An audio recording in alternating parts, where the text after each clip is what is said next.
Sobat FS, welcome back to this channel.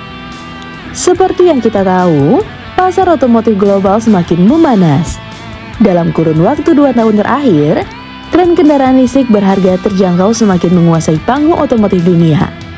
Tidak hanya merek-merek baru yang agresif meluncurkan produk, pabrikan besar pun kini ikut merespon dengan strategi baru, menghadirkan mobil listrik murah tanpa mengorbankan desain dan teknologi.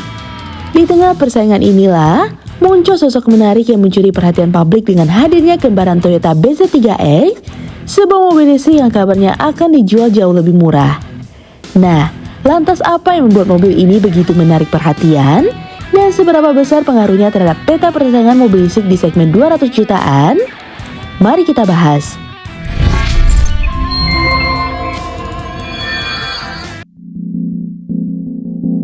Toyota sebelumnya sukses menarik minat pasar melalui peluncuran BZ3X, SUV listrik hasil kolaborasi dengan GAC Group, salah satu raksasa otomotif asal Tiongkok. Model ini diperkenalkan di pasar Cina pada Maret 2025 dan langsung mencatat penjualan impresif, mencapai lebih dari 33.000 unit hanya dalam 5 bulan. Keberhasilan itu menandai langkah penting bagi Toyota dalam memperluas lini kendaraan listriknya di pasar Asia.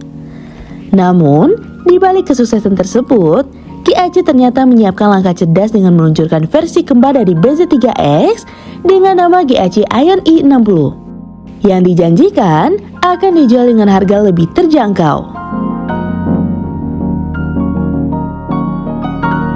Secara tampilan, hubungan antara Toyota BZ3X dan GAC Aion i60 terlihat jelas. Keduanya berbagi bahasa desain yang hampir identik. Bentuk kaca depan, fender, hingga garis atap tampak mirip. Namun, GAC memberikan sentuhan berbeda pada beberapa bagian penting. Lampu depan dibuat lebih tegas dengan desain horizontal, sementara bumper depan dan belakang memiliki karakter yang lebih agresif. Lampu belakangnya pun dirancang ulang agar terlihat modern dengan kombinasi LED bergaya futuristik. Sekilas, perbedaan ini membuat Aion i60 tampil sedikit lebih berani dibandingkan BZ3X yang memiliki karakter lebih kalem. Masuk ke bagian dimensi, Aion i60 justru sedikit lebih besar dibandingkan BZ3X. Mobil ini memiliki panjang 4.685 mm, lebar 1.854 mm, tinggi 1.660 mm, dan jarak sumbu roda mencapai 2.775 mm. Ukuran tersebut memberi kesan kabin yang lebih lega sekaligus menegaskan posisi mobil ini di segmen kompak SUV. Berbicara tentang tenaga, GAC Aion i60 hadir dalam 2 varian utama, versi listrik murni atau BEV dan versi plug-in hybrid atau PHEV. Varian listrik murninya dibekali motor tunggal bertenaga 221 kW yang mampu menghasilkan kecepatan maksimum sekitar 160 km per jam. Performa ini tergolong kompetitif untuk kelasnya, terutama dengan dukungan baterai jenis LFP yang terkenal stabil dan tahan lama. Untuk versi PHEV, GAC menggabungkan mesin bensin 1,5 liter berkekuatan 101 tenaga kuda dengan motor listrik 165 kW. Kombinasi ini menawarkan keseimbangan antara efisiensi bahan bakar dan performa, menjadikannya pilihan ideal bagi pengguna yang masih ingin fleksibilitas antara pengisian listrik dan bahan bakar konvensional. Salah satu aspek menarik dari GAC Aion i60 adalah efisiensi baterainya.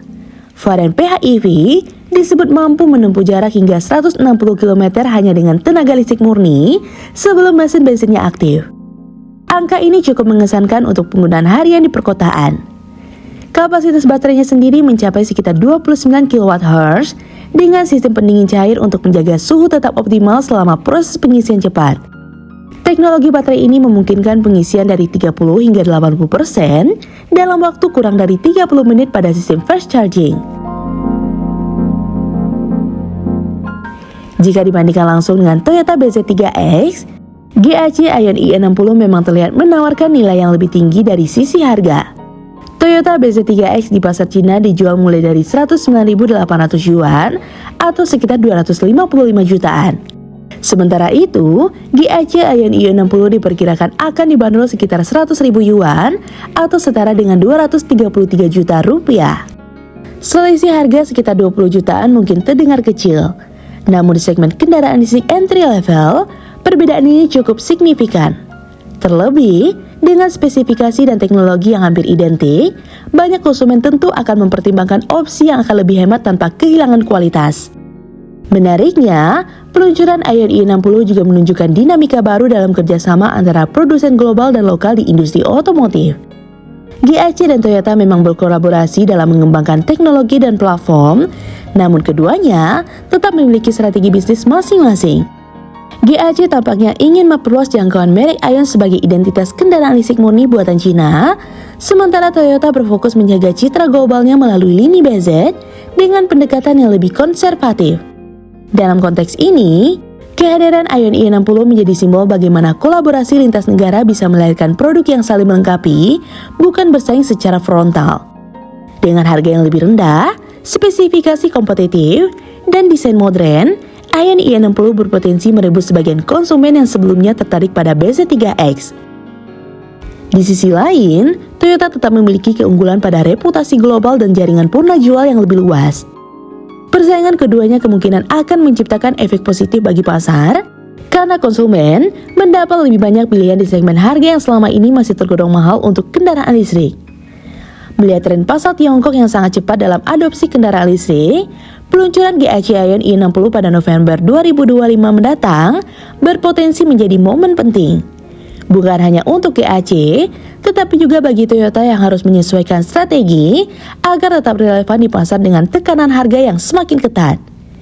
Jika respon pasar positif, bukan tidak mungkin mobil kembar murah ini akan ikut diekspor ke negara-negara lain termasuk Asia Tenggara, di mana permintaan terhadap mobil listrik berharga terjangkau terus meningkat.